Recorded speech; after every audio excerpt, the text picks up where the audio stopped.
கணித விதிகளின்படி 0 + 0 = 0. அதனால அது ஒரு பலம் நான் நினைக்கிறேன். அவருக்கு தேனி மாவட்டத்திலே செல்வாக்கு கிடையாதுங்க. அவருக்கு அவங்க சமூகத்தினர் மத்தியிலும் செல்வாக்கு கிடையாது. அதனால அவரை பொறுத்தளவில் அவரை பார்த்துப்பார், அவருடைய மகனை பார்த்துக்கொள்வார், அவ்வளவுதான். ஆரம்பத்திலேருந்தே அவருக்கு எந்த செல்வாக்குமே கிடையாது. இதுவரைக்கும் டிஎம்கே சொல்லி கொண்டிருந்தது என்ன?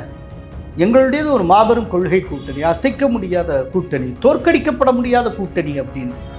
அப்படிப்பட்ட ஒரு கூட்டணிக்கு இந்த விதமான ஆட்களும் ஏன் தேவைப்படுறாங்க அப்படின்னா, டிஎம்கே ரேட்டில் ஆயிருக்குன்னு அர்த்தம், பதற்றத்தில் இருக்காங்கன்னு அர்த்தம்.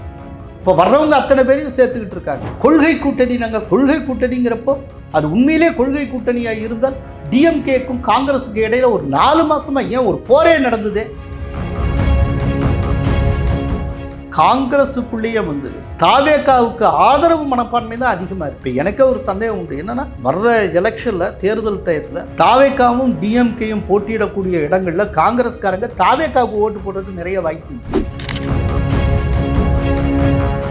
நான் 80 கோடி கடன் வாங்கினா அதனால் ஏற்படக்கூடிய நன்மை 400 கோடி அளவுக்கு இருக்கும். அப்படின்னா கால வெள்ளத்தில் இந்த 80 கோடியை நான் அடைச்சிடுவேன்.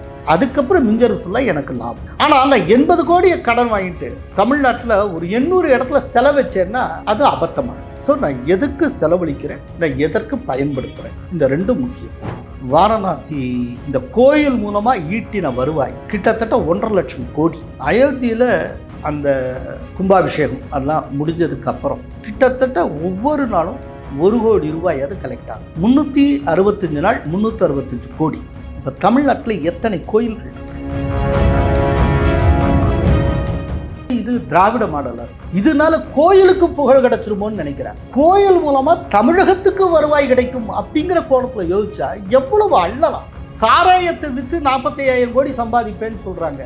கோயிலை வச்சு இது மாதிரி 2 மடங்கு 80,000 கோடி சம்பாதிக்கலாம் சார்.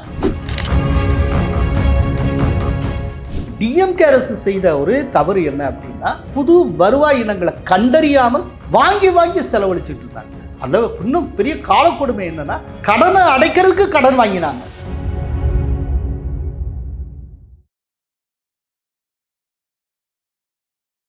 இளைய பாரத நேயர்களுக்கு வணக்கம். இன்னைக்கு நம்ம நேர்காணல நம்ம சிறப்பு விருந்தினர் மூத்த பத்திரிகையாளரான கோலகல சீனிவாசன் சார் அவர்கள் தான். சார் வணக்கம். வணக்கம். தேமுதிக அப்புறம் ஓபிஎஸ் இவங்க 2 பேருமே திமுகவில் ஜாயின் பண்ணதுனால அவங்களுக்கு ஒரு மிகப்பெரிய ஒரு பலமா பார்க்க முடியுமா என்ன? கணித விதிகளின்படி 0 + 0 = 0. அதனால அது ஒரு பலம் நான் நினைக்கல. இப்போ தேமுதிகக்கு என்ன பலம் உண்டு? 2021 அமமுகவோட அவங்க சேர்ந்து 60 தொகுதிகளில் போட்டிக்கிட்டு 0.4% ஓட்டு வாங்கினாங்க. 60 தொகுதிகளில் போட்டிக்கிட்டு 0.4, 0.5% கம்மியான வாக்குகளை பெற்றார்கள். ஓபிஎஸ்க்கு எந்த செல்வாக்கும் கிடையாதுங்கிறத நான் எல்லா காலமே சொல்லிகிட்டு இருக்கேன். அவர் பிஜேபியோட நெருங்கி உறவாடின காலத்திலேயே நான் சொல்லிகிட்டு இருக்கேன், இவருக்கு எந்த செல்வாக்கும் கிடையாது. இவரெல்லாம் ஒரு தலைவராக நினச்சிக்கிட்டு பிஜேபி ரொம்ப என்கேஜ் பண்ணிகிட்டு இருக்காங்க. அவுட் ஆஃப் ப்ரொபோர்ஷன் இவரை என்கேஜ் பண்ணிகிட்டு இருக்காங்களே, நான் எத்தனையோ தடவை சொல்லியிருக்கேன். அவருக்கு தேனி மாவட்டத்திலே செல்வாக்கு கிடையாதுங்க. அவருக்கு அவங்க சமூகத்தினர் மத்தியிலும் செல்வாக்கு கிடையாது. அதனால அவரை பொறுத்தளவில் அவரை பார்த்துப்பார், அவருடைய மகனை பார்த்து கொள்வார், அவ்வளவுதான். ஆரம்பத்திலேருந்தே அவருக்கு எந்த செல்வாக்குமே கிடையாது. யாரோ ஒருத்தங்க எப்படியோ கைதூக்கி விடுவாங்க, அதை வச்சுட்டு அவர் மேலே வந்துக்கிட்டே இருப்பார். அவர் ஃபஸ்ட் டைம் எம்எல்ஏவாக இருக்கிறப்போ அவர் மினிஸ்டர்ஸ் ஹையரார்க்கியில் 13வது இடத்துல இருந்தவர். சசிகலாவும் டிடிவி தினகரனும் அவங்க சமூகத்தை சார்ந்தவர் அப்படிங்கிறதுனால திடீர்னு ஜெயலலிதாட்ட சொல்லி அவரை சிஎம் ஆக்கினாங்க. யாருமே இவர் சிஎம் ஆவார் அப்படின்னு யாருமே எதிர்பார்க்கல. இவர் சிஎம் அப்படின்னு சொல்லி தொலைக்காட்சியிலே மொத்தம் பன்னீர்செல்வம் சொல்கிறப்ப இவர் யார், எந்த தொகுதியில், அப்போ தான் ஆராய்ச்சியே பண்ண ஆரம்பித்தாங்க. இப்போ எப்படி பிஜேபியுடைய தேசிய தலைவராக நிதின் நபீனை சொன்னதுக்கப்புறம் எல்லாம் புரிஞ்சுக்கிட்டாங்களோ அது மாதிரி அதுக்கு முன்னால் இவருக்கு ட்ரேசஸே கிடையாது. அதனால இவருக்கு எந்த செல்வாக்கும் கிடையாது. ஆனால் இதை வேற ஒரு விதமாக நம்ம இன்டர்பிரட் பண்ணோம். என்னன்னா, இதுவரைக்கும் டிஎம்கே சொல்லி கொண்டிருந்தது என்ன? எங்களுடையது ஒரு மாபெரும் கொள்கை கூட்டணி, அசைக்க முடியாத கூட்டணி, தோற்கடிக்கப்பட முடியாத கூட்டணி அப்படின்னு. அப்படிப்பட்ட ஒரு கூட்டணிக்கு இந்த விதமான ஆட்களும் ஏன் தேவைப்படுறாங்க அப்படின்னா, டிஎம்கே ரேட்டில் ஆயிருக்குன்னு அர்த்தம், பதற்றத்தில் இருக்காங்கன்னு அர்த்தம். இப்போ வர்றவங்க அத்தனை பேரையும் சேர்த்துக்கிட்டு இருக்காங்க. இப்போது காங்கிரஸ் அவங்களோட சைன் பண்ணுற அன்னைக்கு காலையில் பார்த்தீங்கன்னா அந்த ஃபோட்டோவை பார்க்குறேன், பேச்சுவார்த்தை. ஆம் ஆத்மி அவங்களோட உட்காந்து பேச்சுவார்த்தை நடத்திட்டு இருக்காங்க. ஒரு குள்ளாயை வச்சுட்டு, யார் அது வெள்ளையில் நம்ம குள்ளாயை வச்சுக்கிட்டு யாரோ உட்காந்துட்டு இருக்காங்கன்னு பார்த்தா ஆம் ஆத்மி பேச்சுவார்த்தை. சார், ஆம் ஆத்மி கட்சியிலேருந்து ஒவ்வொன்றையும் எங்கேஜ் பண்ண வேண்டிய கட்டாயம் டிஎம்கேக்கு ஏன் ஏற்பட்டது? அவ்வளோ ஒரு இருமாப்பா, எங்களோடது அசாதாரணமான கூட்டணி அப்படி இப்படின்னவங்க ஏன் நடந்தது? கொள்கை கூட்டணி, நாங்கள் கொள்கை கூட்டணிங்கிறப்போ அது உண்மையிலே கொள்கை கூட்டணியாக இருந்தால் டிஎம்கேக்கும் காங்கிரஸுக்கு இடையில ஒரு 4 மாசமா ஏன் ஒரு போரே நடந்ததே? கடந்த காலத்தில் என்டிஏ பார்த்து அவங்க கேட்டாங்க கேள்வி, சரி சேர்ந்தாலுமே ஏடிஎம்கேயும் பிஜேபி இவங்களும் ஜெல்லாவாங்களா அப்படின்னு. இன்னைக்கு அந்த கேள்வியை டிஎம்கே கூட்டணியை பார்த்து ஒவ்வொருத்தரும் கேட்குறாங்களே. நீங்களும் காங்கிரஸ் சேர்ந்தாலும் களத்தில் வந்து டிஎம்கேயும் காங்கிரஸும் ஜெல்லாகுமான்ல கேட்குறாங்க. கடந்த காலத்தில் என்டிஏவுக்கு எதிராக இவர்கள் என்னென்ன சொன்னார்களோ அத்தனை விமர்சனமும் இன்னைக்கு டிஎம்கே கூட்டணி மேலே சுமத்தப்படுகிறதே. அதற்கு என்ன? அதனால இந்த தேமுதிக இதெல்லாம் வந்து எல்லாம் ஆக்சுவலாக தமிழக அரசியலில் நீர்த்து போன விஷயங்கள். அவங்களுக்கு எந்த விதமான முக்கியத்துவமும் கிடையாது. தமிழ்நாடு பொலிட்டிக்கல் லேண்ட்ஸ்கேப்பில் இந்த 2 பேரும் ஒரு டாட் அளவுக்கு கூட கிடையாதுங்கிறதா என்னுடைய அபிப்பிராயம். Okay sir. சரி, இப்போ வந்து இதனால் வந்து தாவேக்காவோட காங்கிரஸ் போகலை. எஸ், போகாதுக்கு காரணம் இங்கே இருக்கக்கூடிய sitting MLAs and sitting MPs. Okay, என்னன்னா அவங்க டிஎம்கேயோட சேர்ந்து வெற்றியை ருசி கண்டிருக்காங்க. இப்போ அவங்களுக்கு கவலை என்னன்னா, திரும்பவும் நம்ம சீட்டு வாங்கிடுவோம், ஆனால் ஜெயிக்க முடியுமோ இல்லையோ. இது வரைக்கும் டிஎம்கேயோட சேர்ந்து ஒழுங்காக ஜெயிச்சுக்கிட்டு இருக்கோம். தாவேக்காவுக்கு ஓட்டு இருக்குங்கிறாங்க, என்ன ஓட்டு இருக்குன்னே தெரியாது. தாவேக்காவுக்கான ஸ்டாட்டிஸ்டிக்ஸ் இனிமே தான் ரெடி ஆகணும். எலெக்ஷன் முடிஞ்சு ரிசல்ட் வந்ததுக்கப்புறம் தான் தெரியும் அவங்க ஸ்டாட்டிஸ்டிக்ஸ் என்ன, அவங்க எவ்வளோ சதவீத வாக்குகளை பெற்றிருக்கிறார்கள். இப்போ வரைக்கும் அது வந்து விஜய்ங்கிறவர் ஒரு அன்டெஸ்டட் மெட்டீரியல். அப்படிங்கிறப்போ அவரை நம்பி போகலாமா? அதனால நம்ம இடம் பறிபோயிருமா அப்படின்னு சொல்லி சிட்டிங் எம்பிஸ் சிட்டிங் எம்எல்ஏஸ் அவங்க வந்து டிஎம்கேட தான் இருக்கணும் அப்படின்னு சொல்லி அவங்க வலியுறுத்தினாங்க. ஆனால் அதே நேரத்தில் இந்த பரப்புக்கு அப்பாற்பட்ட காங்கிரஸ்காரர்கள் அவங்க அத்தனை பேர் தாவேக்காவோட அப்படின்னாங்க. இப்போ பெருவாரியாக இன்றைக்கும் காங்கிரஸுக்குள்ளேயே வந்து தாவேக்காவுக்கு ஆதரவு மனப்பான்மை தான் அதிகமாக இருக்குது. இப்போ எனக்கே ஒரு சந்தேகம் உண்டு, என்னென்னா வர்ற எலெக்ஷனில் தேர்தல் டயத்தில் தாவேக்காவும் டிஎம்கேயும் போட்டியிடக்கூடிய இடங்களில் காங்கிரஸ்காரங்க தாவேக்காவுக்கு ஓட்டு போடுறதுக்கு நிறைய வாய்ப்பு உண்டு. அதனால டிஎம்கேக்கும் காங்கிரஸுக்கும் இருக்கக்கூடிய வாக்குகள் ஒழுங்காக டிரான்ஸ்ஃபர் ஆகுமாங்கிறது டவுட் இருக்குது. ப்ராப்பராக இந்த தடவை டிரான்ஸ்ஃபர் ஆகாது.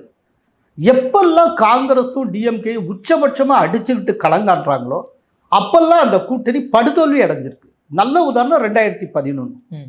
2011 அப்போ காங்கிரஸ் வந்து கிட்டத்தட்ட கழுத்தில் கத்திய வச்சு மிரட்டி டிஎம்கேட்ட அவங்க சீட்டு வாங்கினாங்க. என்னென்னா அறிவாலயம் மாடியில் ஃபஸ்ட்டு ஃப்ளோரில் தயாளு அம்மாட்ட அவங்க விசாரணை, சிபிஐ விசாரணை. அப்போ வந்து உள்துறை அமைச்சர் சிதம்பரம் இன்னைக்கு ஸ்டாலின்கிட்ட போய் பேசினாரே ஆழ்வார்பேட்டில் போய், அதே சிதம்பரம் அன்னைக்கு மிரட்டினார். சிதம்பரம் ஹோம் மினிஸ்டராக இருக்கிறப்ப தான் கனிமொழியும் ஆராசாவும் திகார் சிறையில் அடைக்கப்பட்டார்கள். இன்னைக்கு டிஎம்கே அதெல்லாம் மறந்துட்டாங்க, ரைட்டா? அவ்வளோ தூரம் அவமானப்படுத்தினவர் சிதம்பரம், அவமானப்படுத்தியது காங்கிரஸ், ரைட்டா? அன்னைக்கு இந்த 2G ஸ்பெக்ட்ரம் ஊழல் தொடர்பாக அது தொடர்பான ஒரு விஷயம் தொடர்பாக விசாரிக்கிறதுக்கு தயாளு அம்மாட்ட மாடியில் வச்சு ஃபஸ்ட்டு ஃப்ளோரில் விசாரணை, கிரவுண்ட் ஃப்ளோரில் வச்சு கலைஞரோட தொகுதி பங்கீடு. கடைசியில் அப்போ எவ்வளோ தெரியுமா சீட்டு வாங்கினாங்க? காங்கிரஸ் 63 சீட்டு வாங்கினாங்க. 63 சீட்டு வாங்கி 5 சீட்டில் ஜெயிச்சாங்க. அதுதான் கலைஞர் ரிசல்ட் வந்ததுக்கப்புறம் நகைச்சுவையாக சொன்னார், நான் வந்து காங்கிரஸை நாயன்மாராக அனுப்பி வைத்தேன், அவர்கள் பஞ்சபாண்டவராக திரும்பி வந்தார்கள் அப்படின்னு. அப்படின்னா என்ன அர்த்தம்? டிஎம்கே ஓட்டு எதுவும் அவங்களுக்கு டிரான்ஸ்ஃபர் ஆகலைன்னு அர்த்தம். இது ஒவ்வொரு தடவையும் நடந்திருக்கு. அந்த 2011 தான் ஏடிஎம்கே ஓவர்வெல்மிங்காக பிரம்மாண்டமான முறையில் ஜெயிச்சுட்டு வந்தாங்க.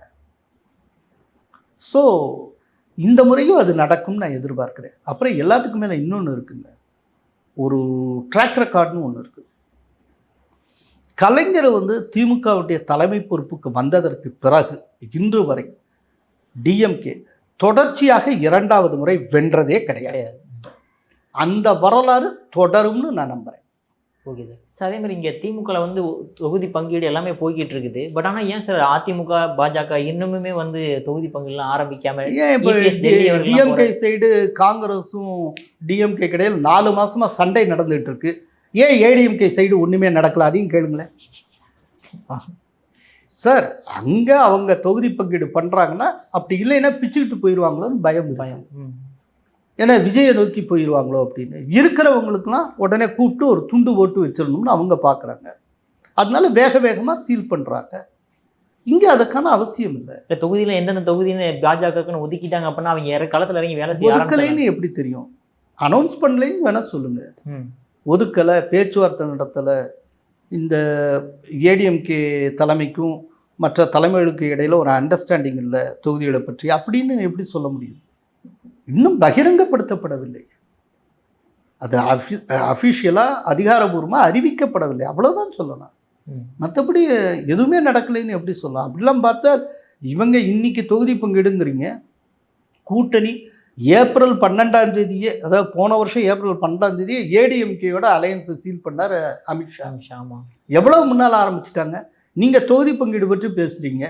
ஆனால் என்றைக்கோ எடப்பாடி பழனிசாமி தன்னுடைய பிரச்சார சுற்றுப்பயணத்தை ஆரம்பித்து கிட்டத்தட்ட 200 தொகுதி அவர் முடிச்சிட்டாரு. மற்றவங்க இப்போ தான் ஆரம்பிச்சிட்டு இருக்காங்க. ஸோ எல்லாத்துலேயுமே ஏடிஎம்கே கூட்டணி ரொம்ப சுறுசுறுப்பாகவும் ரொம்ப ஒரு முன்னேற்றமாகவும் தான் போய்கொண்டு இருக்கிறது. சரியான நேரத்தில் பண்ணுவாங்க. என்னென்னா எலெக்ஷன் முதல்ல அனௌன்ஸ் பண்ணட்டும்னு பார்க்குறாங்க. இது வந்து ஒரு ஸ்ட்ராட்டஜி சார்ந்த விஷயமாக நான் பார்க்குறேன். என்னென்னா டிஎம்கே சைடு எவ்வளவு தொகுதி யாருக்கு எந்த தொகுதின்னு தெரிஞ்சிச்சுன்னா அதுக்கேற்றபடி கேண்டிடேட் போடலாமே.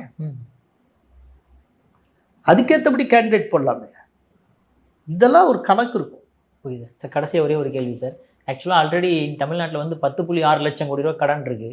இப்போ என்டிஏ கூட்டணி வந்ததுன்னா பெண்களுக்கு 10,000 ரூபா கொடுக்குறோம், மாதம் கண்டா பெண்களுக்கு 2,000 ரூபா கொடுக்குறோம், அப்புறமேட்டு ஆண்களுக்கும் வந்து இலவச பஸ் கொடுக்குறோம். இதெல்லாம் எப்படி சார்? இது மேற்கொண்டு கடன் சுமையை அதிகமாக்கும் இல்லை சார்? ஆக்சுவலாக என்னென்னா இந்த கடன் சுமையை அதிகரிக்காமல் செய்யறதுக்கு புதிய வருவாய் இனங்களை கண்டறியணும். டிஎம்கே அதை செய்யலை.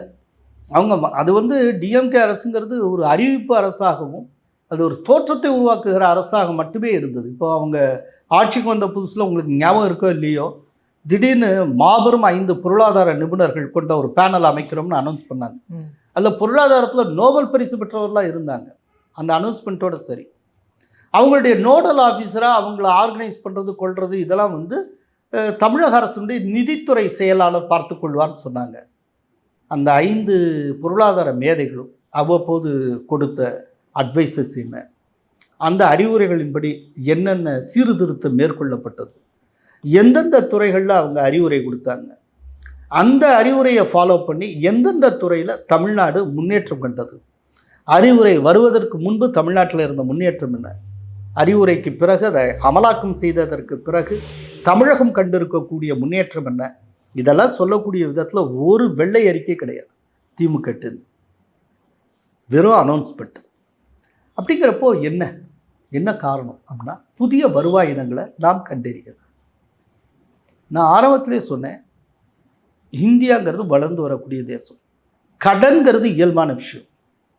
இல்லை 2 ரொம்ப முக்கியம். ஒன்று, இந்த கடனை எதற்காக வாங்குகிறோம், அது ரொம்ப முக்கியமானது. இந்த கடனை எதற்காக செலவழிக்கிறோம்.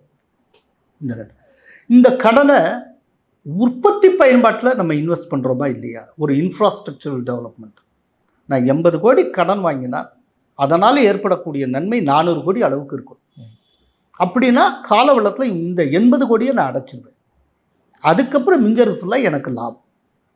ஆனால் நான் 80 கோடியை கடன் வாங்கிட்டு தமிழ்நாட்டில் ஒரு 800 இடத்துல செலவச்சேன்னா அது அபத்தமானது.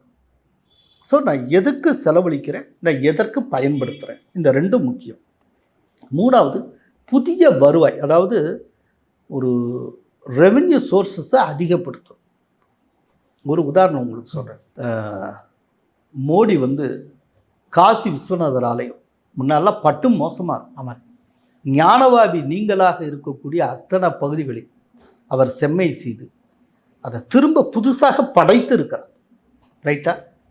அதுக்கப்புறம் இந்த வாரணாசிக்கு வரக்கூடிய கூட்டம் இருக்கு பாருங்க.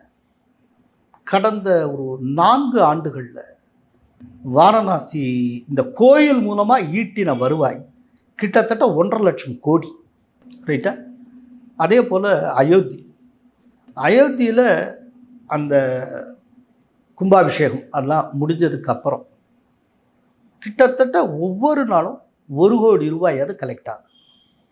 365 நாள் 365 கோடி கலெக்ட் ஆகிட்டுருக்கு. இப்போ இந்த கோயில்களையே நீங்கள் ஒரு கோணத்தில் பார்த்தீங்கன்னா இந்த 2 கோயிலையும் 2 ஸ்டார்ட் அப்னு வச்சுக்கலாம். இந்த ஸ்டார்ட் அப்புக்கு நீங்கள் இன்வெஸ்ட் பண்ணியிருக்கிறது இப்போ 1000 லட்சம் கோடியாக இருக்கும் இங்கே அயோத்தியில். ஆனால் அவங்க வந்து டொனேஷன் வசூல் பண்ணி தான் பண்ணாங்க, கவர்மெண்ட்டு கட்ட இன்வெஸ்ட்மெண்ட் பண்ணல. ஆமாம், அது வந்து அங்கே இருக்கக்கூடிய ஒரு தனி அமைப்பு. அதுக்காக சுப்ரீம் கோர்ட்டினுடைய கட்டளைப்படி அதற்குன்னு ஒரு ட்ரஸ்ட்டு உருவாக்கப்பட்டு அந்த ட்ரஸ்ட்டு டொனேஷன்ஸ் மூலமாக கட்டினாங்க. டொனேஷன்ஸ் குவிஞ்சது, ரைட். அதே நேரத்தில் காசி விஸ்வநாதர் ஆலயத்தினுடைய அந்த புனர் நிர்மாணம் அப்படிங்கிறது அங்கே இருக்க அரசே கட்டியது. இப்போ 2லேருந்து எவ்வளோ வருவாய் இருக்குது? நீங்கள் செலவு மட்டும் பார்க்குறீங்க, வருவாய் எவ்வளவு இருக்குது? இப்போ தமிழ்நாட்டில் எத்தனை கோயில்கள் இருக்குது யோசிச்சு பாருங்கள். தமிழ்நாட்டில் நீங்கள் கும்பகோணம் சைடு போனீங்கன்னா சாதாரண ஒரு முச்சந்தி விநாயகர் கோயிலை பார்த்தா அதுக்கு கூட ஒரு 1000 வருஷம் பாரம்பரியம் சொல்லுவாங்க.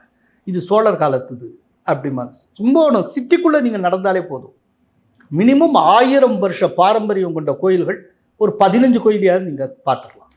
அப்படி இருக்கு. அப்படின்னா எவ்வளவு இங்கே செய்ய முடியும்? மதுரைக்கு ஒரு ஃபாரின் டூரிஸ்ட் வரான்னா மதுரையில் இருக்க கலெக்டர் ஆஃபீஸை பார்க்க வரான், மீனாட்சி அம்மன் கோயிலை பார்க்கறதுக்காக வரான். அப்போது இங்கே எப்படி இந்த அயோத்தியாவை இது பண்ணாங்களோ, இல்லாட்டி காசி விஸ்வநாதர் ஆலயத்தை பண்ணாங்களோ, அது மாதிரி ஒரு பிரம்மாண்டமான விதத்தில் அதை ஃபோக்கஸ் பண்ணி அது சென்ட்ரிக்காக, டெம்பிள் சென்ட்ரிக்காக நீங்கள் எத்தனை நடவடிக்கை மேற்கொள்ள முடியும்? ஆனால் இங்கே வந்து இது திராவிட மாடல் அரசு, இதனால கோயிலுக்கு புகழ் கிடைச்சிருமோன்னு நினைக்கிறாங்க. கோயில் மூலமாக தமிழகத்துக்கு வருவாய் கிடைக்கும் அப்படிங்கிற கோணத்தில் யோசிச்சா எவ்வளவு அள்ளலாம். ஆனால் இங்கே என்ன அவலம்னா, சாராயத்தை விற்று 45,000 கோடி சம்பாதிப்பேன்னு சொல்கிறாங்க. கோயிலை வச்சு இது மாதிரி 2 மடங்கு 80,000 கோடி சம்பாதிக்கலாம் சார். இப்படி புதுசாக நீங்கள் வந்து புதிய வருவாய் இனங்களை கண்டறியும். இப்போ கன்னியாகுமரி அந்த தூத்துக்குடி கோஸ்டல் ஏரியாவில் கார்னைட் அப்படிங்கிற ஒரு தாது இருக்குது. இந்த தாது அணுக்கரு உலைகளில் பயன்படக்கூடிய தாது. இதை வந்து ப்ரைவேட் கையில் கொடுத்துருக்கு கவர்மெண்ட்டு, அவங்க எடுத்து சம்பாதிக்கிறாங்க. அப்படி சம்பாதிக்கிறவங்க உத்தேசமாக அவங்க சொல்கிற கணக்குப்படியே எவ்வளவு தெரியுமா? வருஷத்துக்கு 15,000 கோடி சம்பாதிக்கிறாங்க. ஏன் இதை வந்து தமிழக அரசே மேற்கொண்டு செய்யக்கூடாது? அத்தனை வருவாயும் தமிழ்நாட்டுக்கு கிடைக்கும்ல, இந்த அரசுக்கு கிடைக்கும்ல, அது ஏன் செய்யக்கூடாது? இப்படி கொஞ்சம் இன்னோவேட்டிவாக யோசிச்சு புதிய வருவாய் இனங்களை உருவாக்கினால் இந்த இப்போ நீங்கள் சொல்கிற விஷயம் இருக்குல்ல, இதனால் கூடுதல் இந்த செலவுலாம் ஒன்றுமே கிடையாது.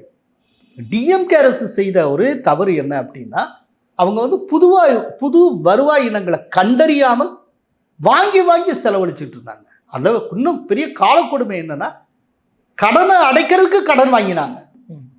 இது அடுத்த கொடுமை சார். கடனை ப்ராப்பராக அடைக்கணும்னா இந்த கடனை முதலீடு பண்ணி நல்ல வருவாய் ஈட்டி வருவாயிலேருந்து ஒரு போர்ஷனை எடுத்து நீங்கள் கடனை அடைக்கணும்.